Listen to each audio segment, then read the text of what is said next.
ku yàgg ci teen baag fekk la ca di jëlu. loo koy traduire ci français ku yàgg ci teen baag fekk la ci. delloo naa ko wuree traduire ko français. moom mu ñu ko wax la ñu ko defaral xam naa ci dara daal moom. ku ma dagg di ma yóbbu ci TikTok laay bañ. ku yàgg ci teen baag fekk la moom dama yóbbu TikTok de man. dama yóbbu TikTok kon bu leen ko traduire ci français. dama yóbbu TikTok man. parce que à tout moment moi je peux durer dans une pluie. sa doom mu ngi seetaan émission bi. oui je viendra. oui doomam mu ngi seetaan émission bi lu ñu wax bu ñu waxee lu ñu ci rek da koy TikTok. te moo ko sant sax nag. léegi da koy sant. kon yéen ba nii nii mu tiktokers grande tiktokers doomu boobu noonu tiktokers bu mag la da koy boo koy defee bu ñuy def émission sama collègue yi bu ñuy jum kii rek da ko sànni ko tiktok weddiwuma la de gars yi tiktok la weddiwuma la de moo tax du ngeen jéem a traduire ku yàgg ci teen baag fekk la sa doom du ma tiktok man la tiktok kenn du la tiktok waaw d'accord kon ñu leen di jaajëfal bu baax yéen ñi di seetaan suñu émission sunu kaay yi si sunu Label TV ci xolu Sénégal ci xolu sénégalais yi tey ñuy waxtaanee li nga xamante ne mooy jafe-jafe yi ndoxu taw bi indi ci Sénégal tey ci suba rek nemmeeku nañ ko mais balaa ñuy xuus ci loolu dañuy wax ci li nga xamante ne nag Sénégal am na ko au niveau africain muy ndam bi ñu doon célébrer quand même démb ci waa CAF Award bi démb 2022 double ballon d'or ñun lu ñu jël damaa bëgg ngeen lim ko nag. meilleur double ballon d'or. meilleur buteur. meilleur buteur. waaw ak kan. meilleur sélectionneur. waaw meilleur jeune joueur. waaw Pape Matar Sarr. sama caatu yaay. oui waaw ak lan bii bu rafet. meilleur bii bu rafet bi dama bëgg ñu toog foofu suñu loxo parce que ci benn championnat africain la amee quand même. ah waay yow. Tanzanie. waaw. championnat Tanzanie. jour bi ko jël. Sénégalais la Pape Matar Sarr Tanzanie lay joué. Comme quoi que quand même mën nañ dugal ay. Sadio Mané l'international de Bambali. ay waay Sadio Mané. waa léegi wuy ma yow xanaa tawte woo tey. tawte hankay damaa gis boo tawtee d'habitude da ngay ñëw ne nem mais tey da ngaa ñëw ànd ak Sadio Mané moo jël ballon d'or. Sadio Mané. yàlla na jël bu en tout cas félicitations Sadio Mané. da ngay jóg plateau bi. du ma jubilé da ngay réglé. du ma jubilé victoire Sadio Mané. waaw léegi ñu koy ñaanal en tout cas sur le plan international tamit mu ñoo ngi nii xam ne man nag damaa war a def nii sama bopp bi sax noppaliku. tàngaay bi day neex à tout moment day neex. à tout moment donc à tout moment dafay neex du dëgg. dëgg la ñu savouré ko tuuti quand même. waaw waaw gis nañ fi nag coach Aliou Cissé ngi noonu. c'est le meilleur sélectionneur. waaw gis nañ aussi les anciennes gloires ku ci mel ni. El Hadj Diouf wax dëgg yàlla moom dafa waaw El Hadj Diouf may na fa nag benn yére olof moom quand même bu. Diomansy Kamara aussi tamit. waaw Diomansy Kamara ñu fa woon ñu leen di jaajëfal bu baax joueurs yi nga xamante ne daal en tout cas def nañu les beaux jours en tout cas du football sénégalais depuis ñoom El Hadj Diouf ak avant ñoom El Hadj Diouf parce que ñoom bokkande aussi ñu ngi fi woon ba cette nouvelle génération kii di jigéen nag je pense moom moo jël quand même foog naa moom la de bàyyiwuma ci xel mais meilleure joueuse Ghana waaw moom Ghana waaw mais moom moo jël meilleure joueuse bi quand même waaw waaye bu ñu mayoon Sadio Mané wala Aliou Cissé tamit dina baax de waaye tamit ba tey rek loolu la waaw yow la c'est l'Afrique qui gagne. c'est l'Afrique qui gagne. D'accord, c'est l'Afrique qui gagne en tout cas c'était formidable. On a tous suivi neexoon na daal. trop franchement parler c'était en direct sur Label TV. c'était Sénégal yi yëpp presque. yow nag fii mooy sunu Label TV. dégg nga li ma la wax démb dama jël émission Ouré laa doon direct. Ouré bu andi benn mbalax mu dem fale mu dem directement mu dem Maroc. waaw gisoo liggéey Caraba na ko Maroc Caraba liggéey bee ko laaj xam nga parfois dañuy dugal foo xamante ne ñun amuñ sax capacité boobu. Aliou Cissé ngoog ñu koy félicité nag bu baax a baax moom ak Sadio Mané vraiment Pape Ousmane Sakho ngi noonu voilà en tout cas macha allah. ba pare nag Sénégal dañoo mën a sañse ba matt géej gi. non sañse dañ koo bëgg suñu biir xol. dëgg la bokk na ci ñun. loolu moom bokk na ci ñun wax nañ ko fi waxaat ko fi waaye leneen lu jëm ci leneen moom sénégalais waxu ci dara nañ dee. sañse mais bon on est champion d'Afrique n'oublie pas. donc ngeen savouré ko. non mais ñun nag fu ñu taxaw sénégalais fu mu taxaw day wane boppam ci njàmbaaram. loolu dafa am. donc nag am nañ meilleur sélectionneur am meilleur buteur. am meilleur joueur de l'année meilleur jeune joueur am meilleur am double ballon d'or donc 2 fois Sénégal El Hadji Diouf amoon na ko fi donc duñ ñu gulet comprendre nga voilà kon yooyu yëpp daal ci xappi bi la. voilà ñu gis tamit ne jigéen ñi tamit nag dañ leen di. ñoom aussi tamit am nañu vraiment voilà ñoom dañ leen di comme un jour peut-être viendra dinañ am benn meilleure joueuse bu doon xamante sénégalaise lay doon. wala meilleure voilà buteur. ay jàmbaar lañ fa ñu nekk ñu ngi jongante def bu baax ñu ngi jongante bu baax moom ñu gën leen a jox cër rek. comme ni ñu joxee cër góor ñi Sadio Mané ngoog ak kon ñu tàccul ko ñu ñëpp ñu ànd daal di tàccul. Mané Sadio Mané. En tout cas c'est la fierté de tout un peuple. oui n'est-ce pas. voilà léegi nag lii moo nekkoon li nga xamante ne nag moo neex ci suñu xol yi depuis démb. mais avant loolu am na lu naqari woon suñu xol. mais toujours duñu yàq ambiance bi.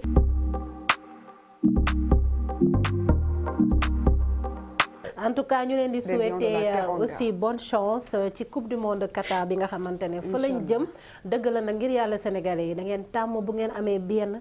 ngeen xalaat ne léegi yéen a mën ñëpp mënu leen kenn jël ngeen coupe d'Afrique bu leen sas joueur yi lu ñu mënul bu leen laaj coupe du monde. dañ leen laaj faites très attention nag. coupe du monde ba. coupe du monde bi. da nga fàtte ne 2002 dañoo dem ba quart de finale. Turquie moo ñu éliminé. ci prolongation. mais arrêté ñun mën nañoo dóor ku ne. mën nañoo dóor ku ne te dañuy am dara. ça je te le dis man maa la ko wax teel. jël si Qatar ñii dañuy am dara de. inam Qatar jël coupe du monde ñëw Sénégal ñëw c'est que xale yi li leen may chance mooy dañoo réunir ñoom ci seen bopp. dañoo manko doon benn bi dañul ba léegi. am diine am esprit de solidarité bi nekk ci seen biir ba pare nekk ay ndaw yoo xamante kenn du leen dégg ci benn réseaux sociaux yaru la ñu def. dara fekkul seen ay bët. te loolu dafa bokk ci carrière ku nekk ci discipline. yaa ngi dégg dafa bokk ci discipline yi. yaa ngi dégg donc ñii incha allahu rabbi ndam rek dañ koy am parce que nag bul fàtte ne nag bañ ñuy éliminé coupe du monde 2002 quart de finale par prolongation contre Turquie la woon te prolongation football nañ 90 minutes yaa ngi dégg ñu yokkaat ko kon donc ñooñu rayante nañu bii paa nag dañ koy dépassé am na nu muy demee sax nag bu neexee yàlla sax nag dañ koy ñëw day ñëw di xaj na kon nag Amine xaj na Aliou Cissé la daal tout est possible Sadio Mané nga fa ñoom Idrissa Gana Gueye tout le monde en tout cas ñu leen di jaajëfal bu baax nag comme ni ma wax rek kon rendez-vous Qatar rendez-vous Ila Qatar après Ila Sénégal ak coupe du monde bi kon baax na ñu dugg nag ci li nga xamante ne moom mooy thème tey bi mais balaa loolu ñu leen di wax ne ba léegi BFM bi mu ngi wéy ñu leen di souhaiter bonne chance à tous les candidats ñi nga xamante ne aussi passé nañu le bac gis nañ que par rapport ak daaw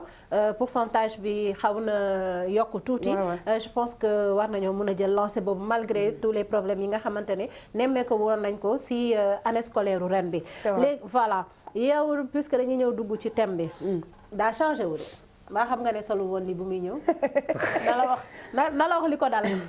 yaa ngi may weer waaye amul problème xëy na maire yi ñu ngi may maire yi ñu ngi seetaan télévision bi aussi tamit ñi nga xamante ne ñoo ngànk réew mi aussi ñu ngi seetaan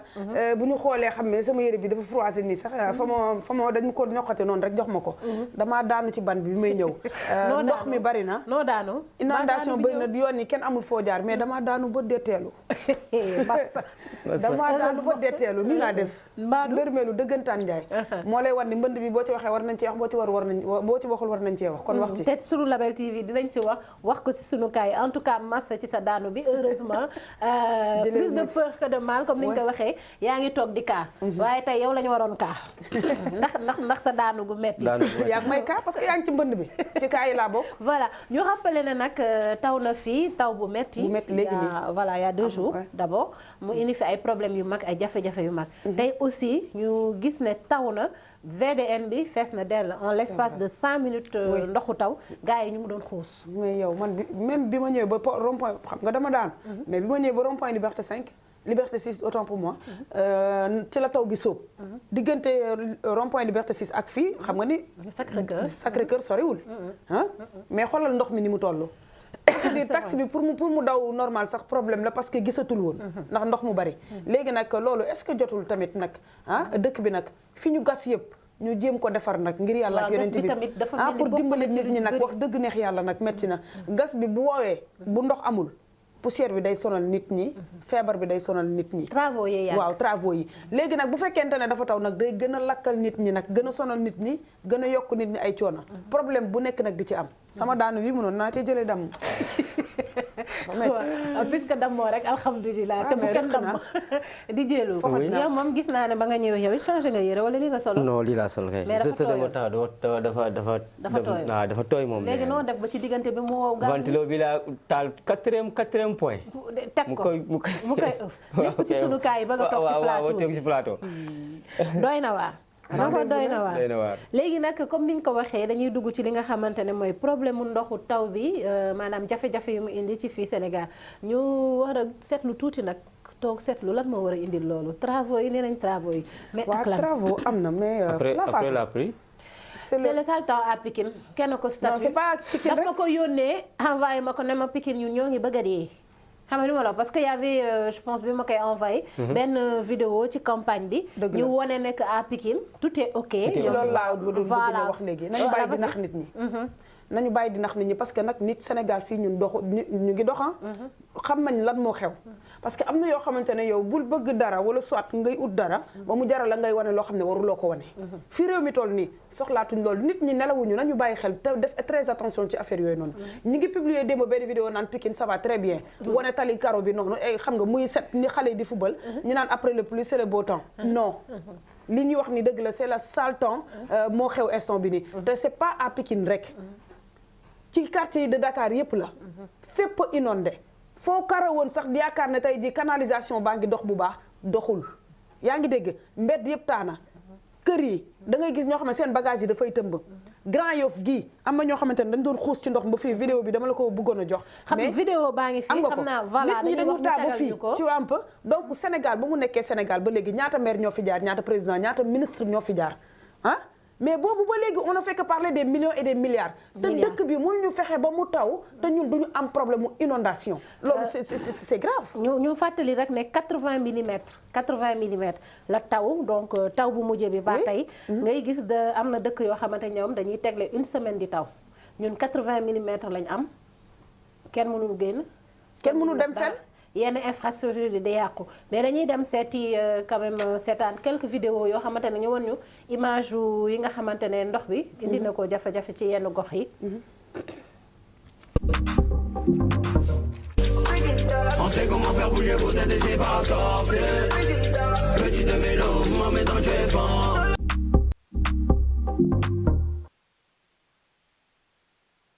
Iba Mar wala Demba Diop Iba Mar stade Iba Mar ah d'accord moo mel nii stade Iba Mar ne ko stade Iba Mar bee mel noonu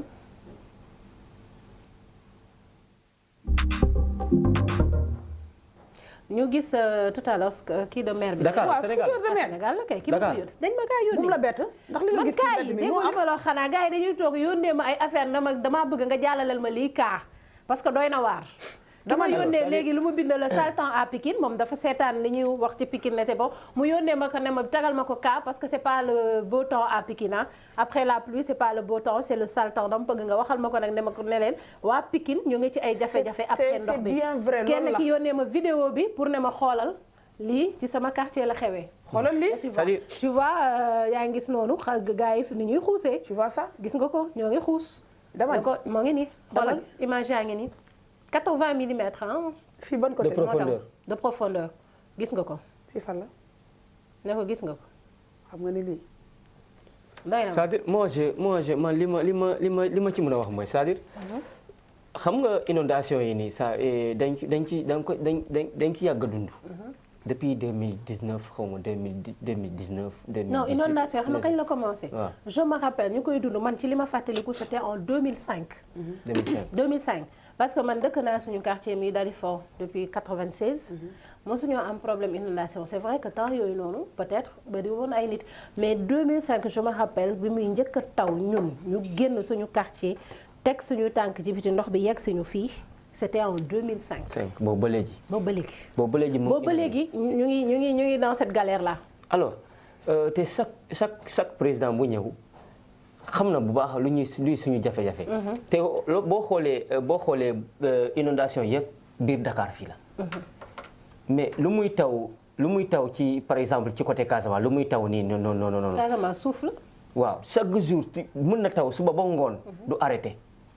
suba ba ngoon mais du tax ñu am ay inondé wala nit mënu fa jaar non lu muy taw bi lu mu wàccee noonu lay seeyee. boobu bu tawee fii musiba lay doon. non fi moom musiba la. ok alors loolu est-ce que loolu doo ci taxaw parce que vu que problème Dakar xam nga ko c'est bu tawee xam nga lan mooy difficulté yi. il y a certaines familles yoo xamante ni bu ñu tawee bu tawee ñoom dañuy génnee seen kër. dañuy génne loolu alors am na ñoo xam ne bu xiimee sax dañuy tiit comme li ma la waxoon rek. démb dama lay seede foofu. waaw démb bi ma wàccee bi may dugg sama koñ. dama romb ñaari maire yi toog benn maire bi ne tey de dafa tàng. moom bu tawoon moom li mu xin moom bu ko tawoon rek dina baax ki ci des da kon ay waay déet waaye bu mu taw bu tawee rek ñu sonn mën a ndeysaan xolal kii neex na ko waaye kii neexu ko ndax am na lu mu ciy xaar am na lu ko ciy fekk donc nag mu nekk loo xamante ne nii nit ñi Sénégal fii ku la ne bëggul taw rek dala mi ngi wax loo xamante ne xëy na kii na ñëpp a bëgg taw mais loo ko bëgg arrangé wu la alors vu que le président de la République mënul gérer lii yëpp mais am na ay ministres yoo xamante ne ñiy fal ay seen ay maires yi et cetera mais léegi yow te ministre bu ne am na budget boo xamante ni mun na defar si koñ bu mu dëkk. waaw di jëlu 700 milliards. lañ ne moom la ñu investir. ci li nga xamante ne non mooy infrastructure évacuation ndox bi maanaam li nga. ci Dakar bu ndox tawee. ndoxu taw dafa war a dem. maanaam waruñu am problème. mooy waaw 700 milliards. 2002 bi 2022 bi. waaw 2022 700 milliards. 2022 bi. waaw gis nañ et pourtant je sais pas ndax suñu réalisateur dinañu ko mën a tegal. mais am na benn vidéo buy wone pont ci Padois bi mooy. pont bu xàppatiku bi. waaw fi ñu def tali bi xàppatiku bi te dañ koo defaroon dañ ne dañ defar. waaye fu ñu def 700 milliards dina xàppatiku. léegi je viens sur ce 700 milliards là. mais Macky Sall président Macky Sall avant inondation bi nii am premier mandat am. mais loolu c'est la même chose qu'il loolu la waxoon. mais jusqu'à présent mais man je me dis que est-ce que. alentour bi maanaam pas en tant que lui président de la République parce que moom am na ay branche am na ay ministre am na ay député am na ay maire et cetera moom mënul gérer lii yëpp mais est-ce que du xoolaat entourage am maanaam ñi ñëw maanaam entourage am yi nii maanaam yi tibb xaalis jox leen dem leen defar assainissement et cetera les infrastructures dem leen defar te jaaruñu ko yoon est-ce que jarul tamit mu xoolaat ci yooyu retourner ci ñoom xool leen est-ce que xaalis bi ngeen jël est-ce que jaar ngeen ko yoon am det parce que daaw la waxoon c'est la même chose qu'il avait dit ça jusqu'à présent même inondation même problème ndox yi ci réew mi liggéey bu jaaree yoon du aajo sax ñu lay woo di la yedd ci sa liggéey buñ la yeddee benn yedd la ñaar parce que nag dafa am yoo xamante ne wax dëgg neex yàlla nañu seet ne ñun seen ay nawle lañu lu ñu tuuti seen ay nawle lañu yaa ngi dégg ay kilifaa ngi ci dëkk bi ay tout tànk ngi ci dëkk bi te dama bëgg boo nekkee ci bopp dara ngay def donner de bon exemple bu ko defee ñi nekk sa ginnaaw mën laa roy comprendre nga parce que lii nii jeunesse bi nga xamante ne ñoo fi nekk war a jóg ëllëg dañuy bu ñoom tamit nii rek lay nar a demee parce que ci lii la ñu gimmi yaa ngi dégg man mënuma concevoir da nga jël 700 milliards ci alalu réew mi ak milliards ni mu toll 700 nga jël ko doxuma 7 milliards de tu as dit 700 milliards nga jël ko nga ne defar nga ci loo xamante ne pour ndox bu ñëw du toog la da koy évacuer mu dem yoonam te heure bu tawee mu inondation te taw bii du taw bu fort fii day wis rek non tawul moom si foofu laa doon ñëw ni lii tawul tawu 5 minutes la tawu 5 minutes la fii di taa fi mu toll nii man dama yónnee planche ñu defal ma ko ndax mooy génne planche laay génne je pense que oto yi xool leen oto yi lii di tëmb nii ci 700 milliards lii 700 milliards di tëmb de borom oto yi moom am nañ problème moom oto yi xëy na tali bu xàppatiku tali buy daw bu ma fekkoon ay nit oto yu fa nekk wala nit buy traversé tey jii du indi musiba xoolal image bi c'est quand même désolant oto yi te dañoo defar nii ba ut ay garab teg ci fële nee de espace ba nële. gis nga garab yi moom wow nañ kenn arrosé wu leen waaye xam naa instant yi dinañ jëlaat tuuti puisque ndox mi wàcc garab yi c'est-à-dire man Fatou li ma seetlu mooy te lii dafa wóor a di sax parce que courant à tout moment mën na xoolal dafa wóor a di sax yi dafa mel ni station service la station service la fees nii del mais moo tax man la wóorul sax c'est très dangereux li te nit ñaa ngi fii romb ndeysaan xamuñ sax danger bi ñuy romb. nu ñuy def amuñu fu ñu jaar de bu ñu demee ci tali oto bi lañ fay fekk donc ils sont obligés def nii et le danger dans ça des fois da ngay gis ndox yi ni ñu stagné nii xale yi dañ siy fo. di ci fo te doo gis ci suuf lan moo si ne gars yi tàmm nañ. buy taw ñu ubbi seen bouche d'évacuation yi. xale mën na si daanu mag mën na si daanu c'est très dangereux. waaw lu rëy ngi noonu parce que mënuloo ubbi benn rigole nga ne da nga ko ubbi. te ba pare bàyyi ko noonu te nag am na ñoo xam ne dañ koy sàcc en kubéer yooyu noonu léegi loolu danger la maanaam dafa def danger bi mu nekkee nit mën na dox ba tëmb foofu parce que nag nii yow doo xam ne fii paxa ngi fi da ngay tëmb dem sa yoon nga gaañu ci wala nga jaare fa ñàkk sa bakkan donc am na sécurité boo xamante ne war nañ ko gën a defaat ba ci liggéey yi mel nii parce que nag wax dëgg neex yàlla nit lu ñu leen mën ci wax te waxuñu leen ne ñun seen ay nawle lañu xool leen bu baax li ngeen di def parce que nag am na loo xamante ne yàlla suñu borom du seetaana baax na léegi nag li ma lay posé question yow di jëlu mooy bu tawee des fois Dakar mooy ancienne construction yi Dakar ville Dakar ak côté ay Sicap yeeg yooyu oui du taa mais maanaam nouvelle construction ni ma ko wax mën a wax quartier yi nga xam ne waa africain yee ko defar nga Dakar tubaab yi la africain yow jeexal nga wax ji c'est-à-dire Fatou day taa mais c'est quoi le problème xam nga c'est-à-dire xam nga population bee bëri wala infrastructure yi ñoo yàgg wala c'est quoi xam nga état bu ma ne état gouvernement c'est comme média mun naa ne comme média la télé xam nga tey nous sommes des présentateurs dans le média par exemple am na ñuy monteur am na ay réalisateurs les caméramans les journalistes tu vois ku nekk ak sa liggéey te ku ki nekk da ngay bañ erreur bañ am si sa côté waaw comprendre nga c'est la même chose comme l'état maanaam c'est-à-dire l'état président de la république moo leen jiite léegi après président de la république il y a des branches il y a le ministre les députés les maires et cetera léegi si biir branche yooyu nag ku ci nekk am nga fonction bi ngay war a doxalee comprendre nga léegi ku ci nekk comme nga moi je prends que ni dans les médias man li may bañ erreur am sama côté te Fatou loolee bañ erreur bañ a am côté am réalisateur la même chose caméraman la même chose monteur la même chose journaliste la même chose mais pourquoi pas dans le gouvernement yow tu es le ministre de l'assainissement tu es le ministre de l'éducation tu es le ministre de la communication tu es nga bañ a erreur bañ a génne si sa côté. ku nekk bay sa waar mais boo xoolee est-ce que loolu am na foofu noonu moo tax ma ne la le président de la république dafa war a xoolaat ci entourage am li mu teg ci njiit maanaam lu muy jox ay fonction am est-ce que ku nekk ki nga jox ministre de l'assainissement est-ce que mérité na ko est-ce que mérité na liggéey mu ngi liggéey c'est ça le problème mu foofu mooy fond bu liggéeyul nga xam ne kii parce que mënoo yëkkati ay milliards nga jox ko demal fàtti fii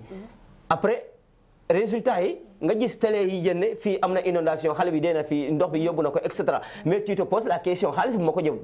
fu ma ko yóbbu mais da nga koy laajaat tu vois yooyu laa la taxawaay yooyu noonu est-ce que président de la république du xoolaat entourage am yi muy jox ay fonctions c'est très important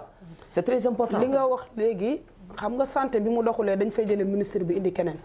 noonu rek la war a mën a boo liggéeyee nga liggéey boo liggéeyul nga jóge fii c'est tout parce que nag fii ñun nekk ñu gagne-pain wu kenn yaa ngi dégg yow tey jii comme li nga expliqué nii ci entreprise kenn ku nekk da nga am looy bañ ba poste bi ñu la jox nga respecté ko def ci loo xamante da nga naan waaw góor ngay rek ngay mën di jël yaa ngi dégg loolu dafa bokk ci sagu nit ki ñu ne sax au moins tey bi nga fi jógee say sët a ngi dox tey de seen maam de moo fi nekkoon d'accord ñi la seen maam nekkoon ministre nangam moo géré woon nangam li de ba mu ñëwee la dox tey ku ci mel ne Eva Marie Coll Seck foo nekk foo toll da nga koy wax ci affaire santé te pourtant nekkatu fi yaa ngi dégg donc yooyu dafa nekk yoo xamante ne yu ñu war di wax la te xaalis bi man daal bëgg naa comprendre naka lay demee parce que man mënuma jël xaalis bu toll noonu ma ne dama koo def ci assainissement ba pare après suba mu taw yàlla nag day xam nga moom dafa aay ci potum buur yàlla dafa aay ci potum buur da nga toog fi nga ne 700 milliards moom nga def ci nangam bi tabax nañ ko ba inauguré ko pont Kër Massar bi le 13 juillet lañ ko inauguré suñu borom may la taw tey ji maanaam même pas une semaine suñu borom may la taw Kër Massar bi pareegul ñu inauguré ko noonu très bien waaw léegi moo tax yàlla ay ci potum buur léegi nag mu ngi noonu même pas une semaine mu may leen taw après léegi nag ñu xool ñun xaalis boobu fan la dugg ak naka lañ ko liggéey wala boog ñun faux béton ciment yi lañ ko defaree lan la xamuñu man moo ma jaaxal dama comprendre parce que mënoo dépenser autant d'argent ci benn affaire ba pare heure bu du mat sax at affaire bi yàqu même pas une semaine mu demee nii mais quand même est-ce que aussi ak seen ay conseillers parce que nag ku ñu fal président am na ay ministre am wax dëgg neex yàlla du lépp la mën a gis mais bu ma la fi tegee yow nga nekk sama ministre nga am conseiller am député yaa ngi dégg am maire kenn ku nekk am loo war a def ci gox bi kenn ku nekk nga am branche bu ñu la dénk mais quand même boo indiwul résultat bu baax man damay indi conseil des ministres à tout moment c'est ça foofu laay waxee leen lu ci nekk ak période bu lii doxulee lan moo tax doxul xaalis bi fan nga ko dugal nan la woo dig na dig ñëw ñu lijjanti loolu c'est ça parce que en attendant ñu leen ñuy indi président il ne peut pas faire tout ça il ne peut pas voir tout ça mënul gis lépp mënul def li yëpp mais dafa am ay muy liggéeyal il y a des personnes entourage yoo xamante ni dafa leen liggéey ku ci nekk mu dénk la sa rôle bi nga war a gérer léegi yow boo géré wul sa rôle li nga ko war a gérer da lay war a woo lii ak lii am ku ci ne am nga conseil même le président en conseil ministre yi et cetera bu jaarul yoon conseil woote conseil des ministres dañuy am ay conseil c'est ça yu baax nag mais duñ leen conseiller dëgg xam nga lu tax xaalis dañuy bañ ñu wàccee leen parce que yaakaar nañ la buñ la waxee dëgg nga wàccee leen dootoo leen mayeti si seen njëgu ceeb seen ceeb dootul tooy c'est pas ça gis nga nit booy ànd ak moom bëgg ko bëgg li mu nekk mu dégg ci waaw góor da nga koy wax dëgg mu teg tànkam ci dëgg parce que fii ñun loolu la ñu am ci loolu la ñu xam ci loolu la ñu gimmi mais pas parce que dama lay nekk di la wax lu la neex parce que damaa bëgg sama poche duun boo ko defee gore woo loolu nit bu gore du ko def nit bu diñ du ko def booy ànd ak nit da nga koy wax dëgg voilà d'accord c'est ça donc sama chroniqueur yi ñoom jàpp nañ ne maanaam xaalis bi fu mu war a jaaru fa ñi ñi teg aussi à la place de ñu war a saytu en tout cas lépp lu jëm ci ndoxu taw bi fu mu war a jaar ñooñu tamit ils ne sont pas à leur place defuñu seen liggéey bu baax donc dañ leen war a vaar bu jaree ñu dagg seen bopp yi ñu dagg seen bopp yi pour inauguration pont de l'émergence baa ngoog changeur bi bañ koy inauguré rafetoon na de bii moom macha allah bii moom bañ koy inauguré léegi nag xam naa après dinañu indil bi taw bi ñëwee ni mu ko def mais en tout cas pont de l'émergence baa ngi noonu émergé gul nag émergé gul déedéet émergé gul de waaw pourquoi ñu inauguré lu pareegul pareegul de te xam naa ne tamit émergé xam naa dañuy anticiper rek waaw xam naa kii rek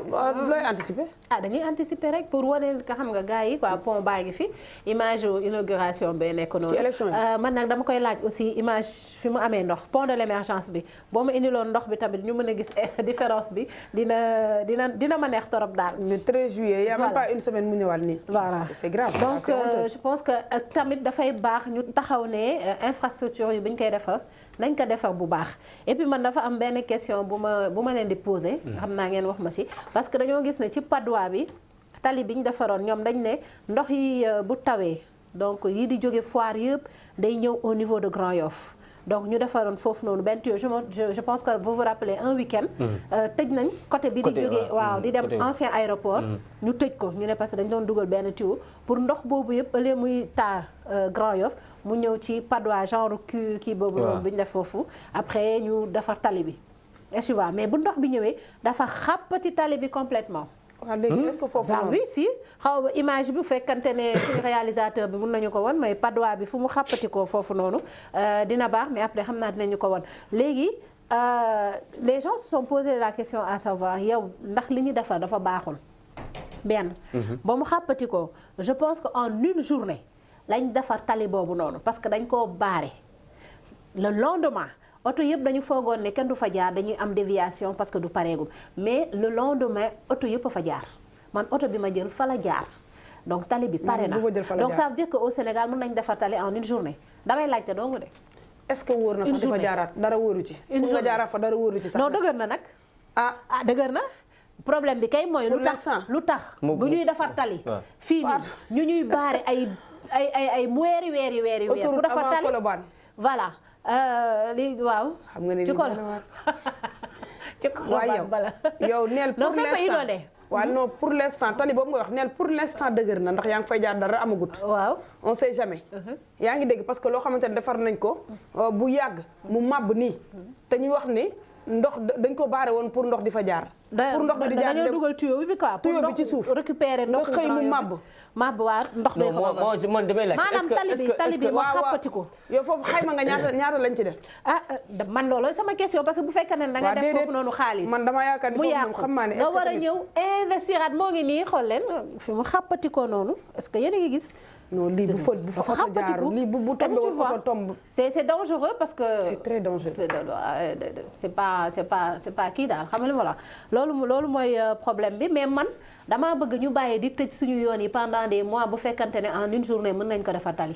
yow fii mi ngi nii déjà pour nga ñëw fi c'est tout un problème tout le temps mi ngi rond-point GVC bi mi ngi am ay. bi tali bi en une journée defar boobu partie boobu en une journée lañ ko defar. en une journée c'est tali. waaw. goudronné en une journée. en une journée mu rafet dama la ne bi mu xam. non man fa laay jaar yow xam nga ne bu ñu ko defee en une journée xamal du baax. ak a baax. man loolu ma tiital dégguloo man fa laay jaar mais heure may jaar dama tudd yàlla wàcc man damay topp kaa nee na damay topp kaa damaa wàcc. pour xool effectivement nag ñoom liñ nekk di defar.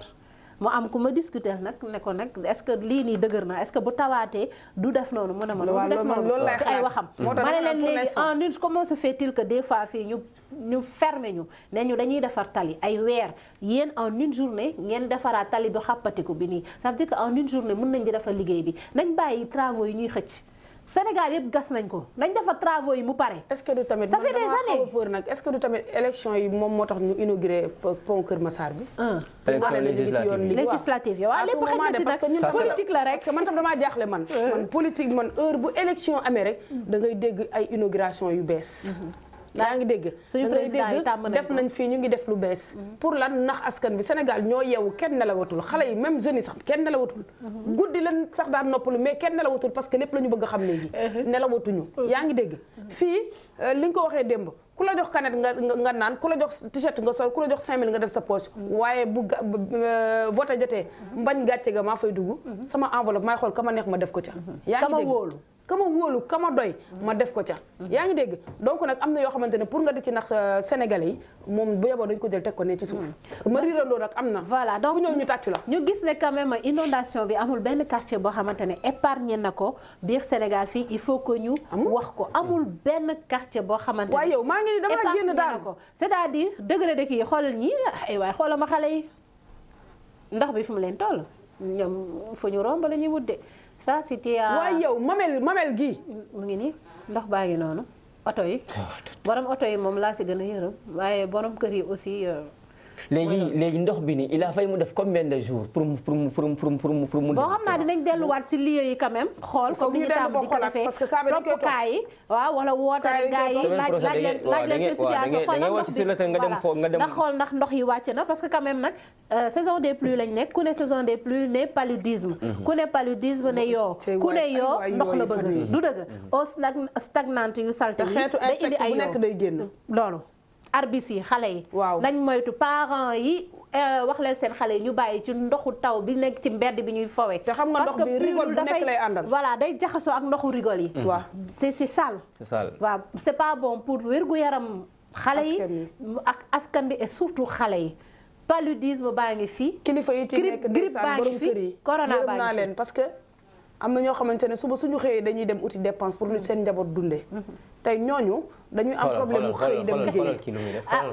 day jéem a gas dimbali te pourtant ay loxom sans gants ni rien du tout nan lay def loolu image boobu ngeen gis nag fii nii hôpital Philippe Senghor la ah oui waaw hôpital Philippe Senghor bi dafa amoon ndox na ko foofu tamit ndox bi dafa dugg ci infrastructure publique yi Almadi sax dafa taal Almadi xoolal tali bi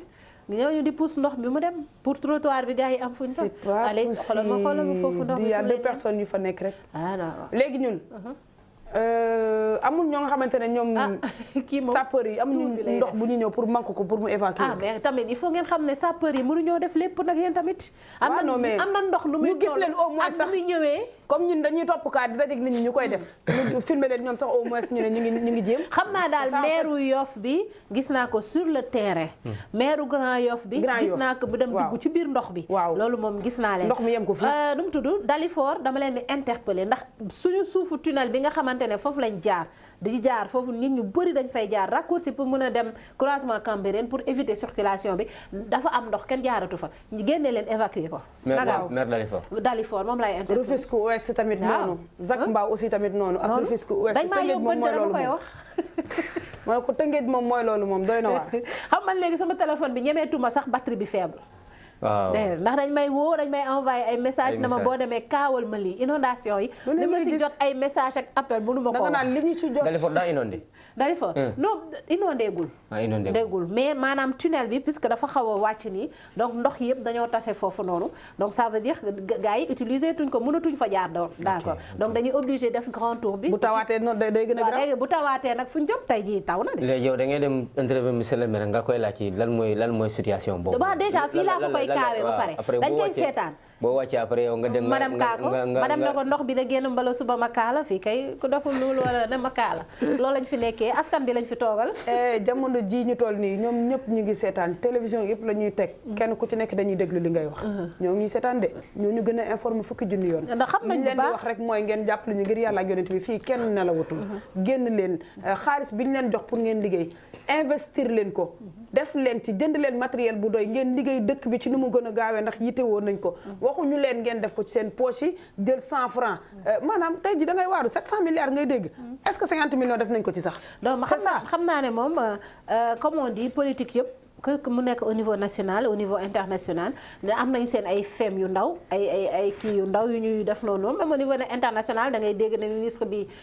ñu ngi koy jugé wala ni ñu koy jugé mais man dama jàpp ni rek bu ñu la joxee 100 francs ne la liggéeyal di jëlu boo naree dugal sa poche est-ce que doo jël dërëm rek nga dugal la ca des nga liggéeyee ko sax. keneen bu ñu yeggali lan ngay dugal sa poche sax. dërëm bi bu dee mënoo ñàkk dugal sa poche. pour lan wala warta mën na ñàkk. non loolu mën nañu non na ñàkk bu ñu la joxe 100 francs ne la liggéeyal kay moom liggéeyal 100 francs yi loo ci dugal sa poche. dara dugal si moomoo ko loo xamante ni moomoo ko. dañu la ko jox pour nga liggéey ci. mais loolu lan ngay dugal sa poche. dara warul dugg si poche. na lépp dem ci liggéey. non liggéeyal nga prouver ko li nga parce que xam nga gars yi dañuy caaxaan. dënk la rôle maanaam dënk la benn objectif dafa métti. ku la dénk ne la lii yaa koy gérer. tu as beaucoup de responsabilités à faire. c'est vrai. waroo ko ci caaxaan waroo ci am erreur waroo ci am défaite. léeg-léeg sax nga dindi sa poche dugal. non mais sérieux maanaam tey yow yaay ministre de l'infrastructure. yow da ngay war a bañ à tout moment ñu ne la erreur am na da nga doo gis nga ko même bu fekkee sax yow xoolal desatoo dara ah mais liggéeyal ba ñu xam ne kii liggéeykat la bu ñu nawlee la mais loolu parce que responsabilité la. di xeex sa place ba jot ko ñu jox la ko defoo ca la ca war. loo xamante ne boo ko ñàkkee da nga koy lijjanti ji boo ko amee da nga ko war a fonk gi du lenn lu may teg ko ci yoon liggéey ni nga ko war a liggéeyee. yaa ngi dégg parce que alal ji alalu réew mi na te war naa ko ci yàlla 1 centime boo ko lekkee bu yow ma xiyaamee boo dekkee di nga ko layoo. te defe naa ne gàcce gii mu yem fii àddina moo gën muy dem ba fa ngay dekki wàlle dossier bu vide lépp nga fayee ko ay bor te nag askan bi nag dañoo am seen yëfi bopp de. ñoo ko moom li ñu soxla mooy ku ñu defaral suñu réew ku ñuy defaral suñu tali yi. ku ñu wàññil suñu dund gu cher gii. mais mënuñu chaque événement ba ñu juddoo ba léegi nii. heure bu tawee inondation ngay dégg. ñaataat lañ fi làq nag boobaak léegi. est-ce que tamit du ñi ñëw Dakar a bëri. ba nga xam ne waaye nit ñu bëri ñii. ça veut pas dire que ndox bu tawee war a dem. daa war a dem de lu mu bëri ñaata milliards ngay dégg ci réew mi. kon est-ce que kon du ni ñu defee évacuation. 700 milliards yi ñaata moo manqué mu nekk 1000 milliards. te xam nga 1 milliard rek nu mu toll. waaw dama ne est-ce que lii waa ñun 700 milliards yi ñun war nañu xool fan la. kon il faut ñu vaar leen ñu wax ñu 700 milliards non dañ koy vaar parce que benn xale moo ma ko wax xale bu ndaw un jeune. moo ma ko wax moo ma ne laa urée man damaa jaaxle man damay dégg ñu ne def nañ 100 milliards. ci benn projet. te 100 milliards yi day mel ni boo ko xoolee defuñu sax lu mat. tey 30 millions ou 40 millions. ci projet bi. est-ce que du li ci des ci seen poche la jëm mën na ko nag loolu. loolu dafa dañu war a xalaataat la man personnellement xale bu ndaw ko xam ne man maa ko mag moo wax loolu. donc moo lay wan ne xale yi ils sont éveillés. yaa ngi dégg dañu éveillé wu bu baax sax léegi kenn nelawatul rek ñëpp a yeewu léegi. donc nag am na yoo xam ne war nañ koo bàyyi xel. d'accord ñu nekk toujours suñu émission sunu kaay yi ñu waxtaanee li nga xam ne mooy jafe-jafe wu ndoxu taw bi jur ci Sénégal bi ñu gis ne nag amul benn quartier rek benn gox boo xamante ne ndox bi indiwu fa ay jafe-jafe ñu leen di massaw bu baax nag parce que gis nañ ci ñu bëri ñoo xamante ne dañoo tuxu ñu ma woone ma man dama obligé génn sama kër dem feneen parce que sama néeg dafa fees wala samay matériel ñu ngi yàqu ñu leen di massaw bu baax.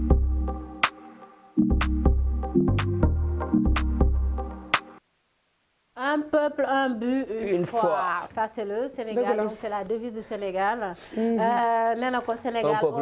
un peuple, un but nangu naa loolu. nangu nga loolu une fois. une fois c'est parce que une fois ni jafe-jafe bu ñu nekk nii bu dee benn foi la benn xol la benn yéene la benn yërmande la benn gëm-gëm la. est-ce que dina am.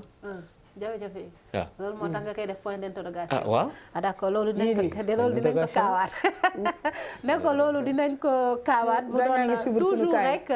pour rendre hommage à nos lions, à nos braves lions ak képp koo xamante ne rek tu portes le maillot du Sénégal ak discipline bu mu mënti doon te yaa ngi dem compétition comme on dit aller mouiller le maillot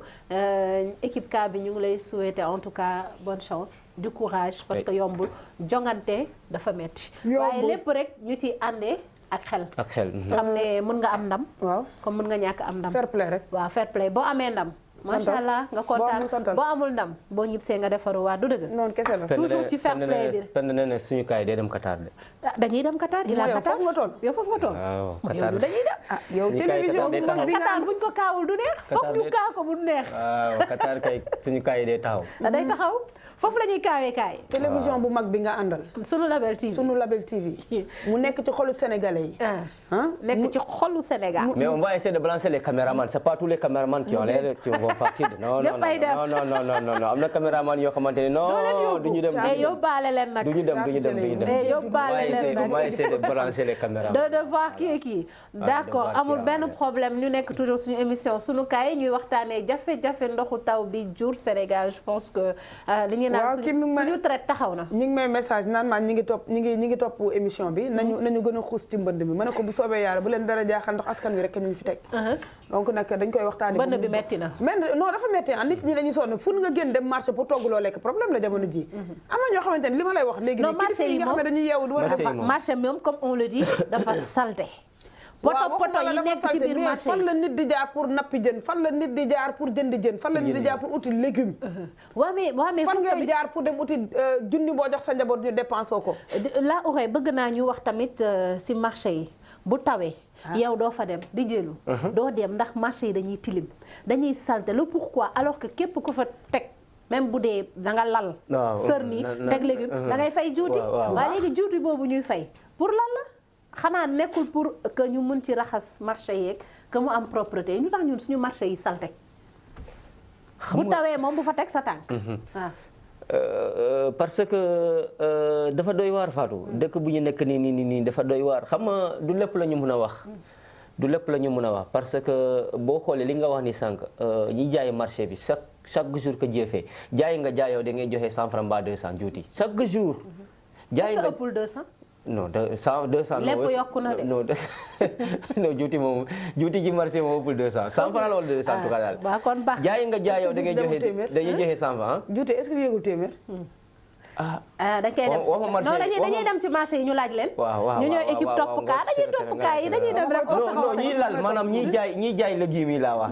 waaw laal suufi noonu ñoom ay 200 la joxe 100 francs yow boobu bu ñu fay téeméer nag dañu non dañu leen di kaa ñoom bu ñu fay téeméer dañu leen di kaa parce que ay lal rek non lal mais bu tawee am na ñoo xam ne ay table lañ yor benn table lañ yor rek légumes ay est-ce que bu tawee am nañ fu ñu lal doo dégg li ma la wax taw nawet marché non bul jege bul sonn ñun taw Sénégal jafe-jafe la jur ci fu mu nekk monsieur le maire fa la nekk exactement maire yi xanaa maire yi fu ñu nekk nañu génn ci terrain bi parce que chaque jour yéen da ngeen bàyyi seen représentant yi wàcc si marché sur le terrain dem kot ci ay 100 francs 200 yi ci maire yi léegi ñoom le problème est que jaay nga jaay même léegi nga taal da ngay fay 100 francs déglu ma fii léegi nag bu dee ba léegi dese nañu ay image ci taw bi ci ñi nga xamante ne quand même am nañ ko ay jafe-jafe mën nañu ko tegal bu fekkante ne dese nañu ay image parce que am na maire yoo xamante ne dañuy jaay ba midi ba 11h midi li ñuy jaay moom la ñuy jëndaat dépense pour dem togg añ ci wa léegi dama ne di delu man dama sonn daal dama sonn parce que ñun chaque jour yàlla nag équipage duñu sonn chaque jour suñu borom wan ñu lu war a tax ñun ñu am xel te duñu am xel yaa ngi dégg boo ñu juddoo ba léegi inondation fi lañ ko fekk fi lañ koy bàyyi ay milliards rek la ñuy tudd naan defar nañ ci nangam te dara sotti bu boobu ba léegi nañu am gis nga maire yooyu am problème yi ci marché yi ñooy njëkk a fal ñoom ñooy njëkk a sànni seen carte dañuy ñëw heure bu ñu ñëwee nax leen yaa ngi dégg heure bu ñu ñëwee nax leen ne leen bu ñu faloo dinañ leen defal nangam ak nangam ak nangam dig ñu te dara du sotti bu élection yi passé xàmmeetuñ la yaa ngi dégg donc ñun war nañu yeewu bu baax a baax a baax parce que nag politiciens ñun ñoom liñ leen tuddee seen way du faya boo ko tuddee dañ naan waxi politicien ay naxe mbaay rek leen dinaa waxi politicien la du ma ci dóor sama doom yaa ngi dégg donc nag bu mu la dara nga sànq sa salive ak sa santé di ko pasare ci mbedd mi ci loo xamante ne ni ay yuuxoo ki tàccu la te bu ñu faloo kenn du defar fenn yaa ngi dégg réew mi Sénégal gi fi ci loolu la ñu war a yeewu yaa ngi dégg donc nag ñi nga xamante ne ñoo nekk ci marché yi nañu yeewu bu leen kenn ñëw di leen nax ay collé ak ni muy bëree nit waaw ak ni muy bëree nit waaye tamit noonu la amee poto taw bu amee ci jafe-jafe ci askan bi yëpp lay dal dina la dal yow mii pour nga xëy problème la maa ngi ni côté bu leen laa jàpp su la dalul dal sa dëkkandoo damaa daanu yaa ngi dégg te sama daanu mënoon naa ci indi dam mu indil ma problème boo xamante ne kañ ñaata temps laay toog du ma liggéey ah ñay kon ñay lal marché ñoom saful ñuy wax ñay dem géej di nëppi kon koy jarul saful ñuy wax ndëgam yow mi nga xam ne da nga ñëw toog ci sa plateau bi wax li nga xam ne moo xew ci askan bi ah yow yaay am problème pour ñëw xëy si masanduma la ki nga xamante ne bu xëyee day dem lal loo xamante ne moom lay dundee amul fu mu ko teg te boo waxee duñu la faale boo waxee duñu la faale table yu gën a ñaaw ci table yi massa yi nañ ut sax tabaxu mur carrelé yoo xamante ne bu ñu paree dañ koy raxas ba mu set après ku nekk dem jël sa bagage désinfecté ko waaw désinfecté ko mais table bant yoo xamante ne kiit man daal vraiment maire yi daal xam naa ni yàlla daal dafa ñu jàmm daal indil ñu maire bu gëm yàlla te ñu wàcc ci terrain bi nañu wàcc ci terrain bi bu problème amatee ñoom askan bee leen voté ñoom ak député yi askan bi moo leen di voter donc il faut que ñuy xam ne dañoo war a bàyyi xel askan bi bu tawee nañ def ni meeru Grand Yoff waaw ni meeru Yoff wàcc ci gox yi seen gox yi dugg ci biir ndox yi comme tout le monde dund li nga xamante ne moom la seen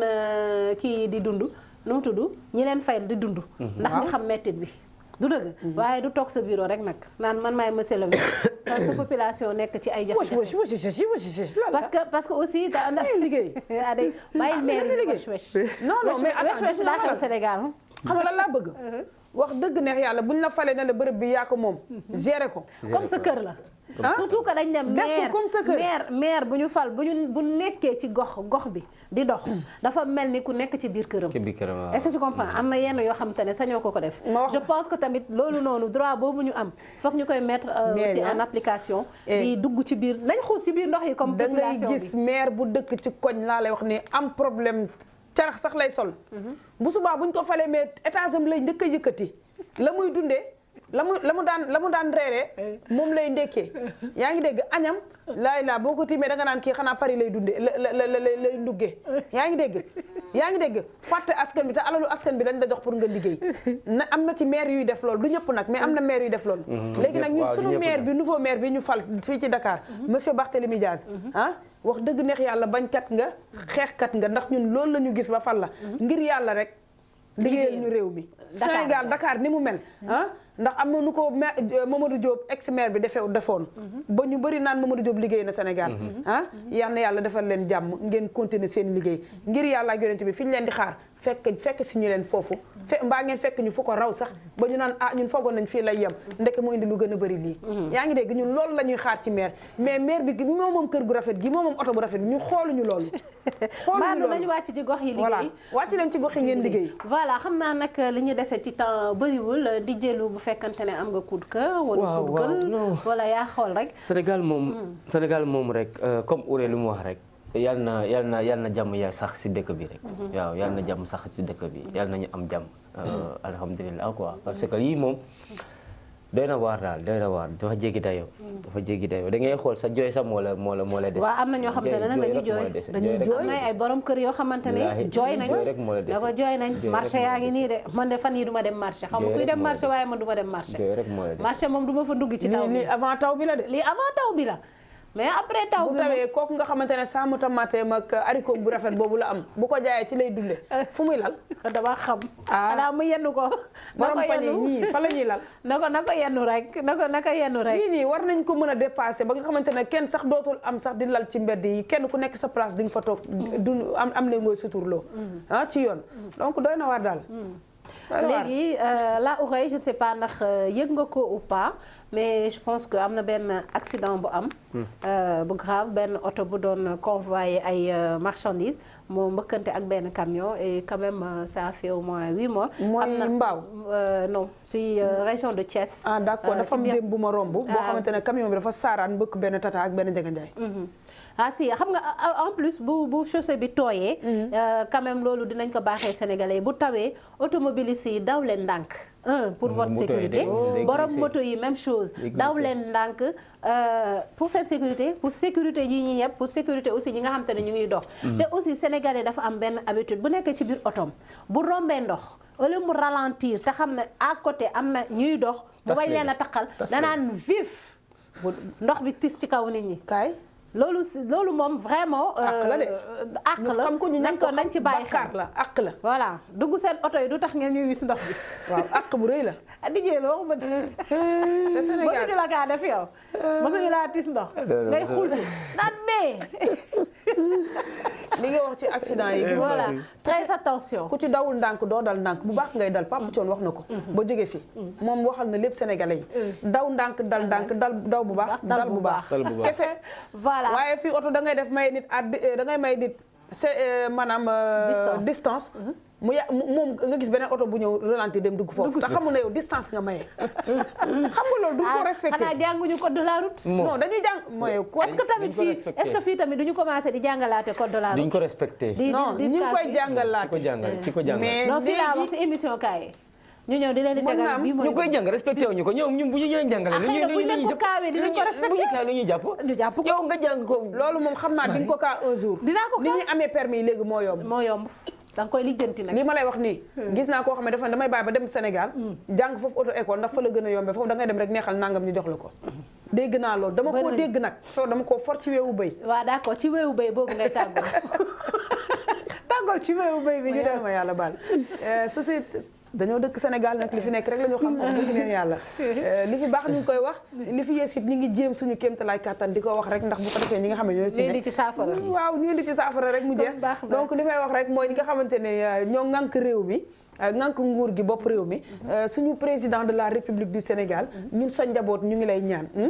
nga wax ak ñi nga xam ne ñooy ministres yi ak maire yi indi leen ñu ak maire yi ak député yi kaas bu bëri xeex bi ci tribunal yi xeex bi nekk ci biir assemblée nationale yi nañ ko bàyyi te ñun ñu liggéeyal ñu xeex ba am place ñu jox la ndombal tànk nga tabax ci sa kër di ci dunde bàyyi askan bi loolu ñaaw na yaa ngi dégg donc nag comme yow yaay suñu njiitu réew yow la ñuy wóolu ba fal la woo leen nga teg leen ci yoon ñi nga xam ne war nga leen puus ñu puus leen ñi fi war a ñëw aussi tamit nga kenn ku ci nekk nga teg ko fi nga xam ne postam la mu liggéey bu ko defee Sénégal jëm kanam ñun aussi tamit ñu xam nga noppalu ci jàmm ak salaam daal doy na waar ci ndox bi yal na yàlla defal ñëpp jàmm ci barke àjjuma ñuy xëyee kii de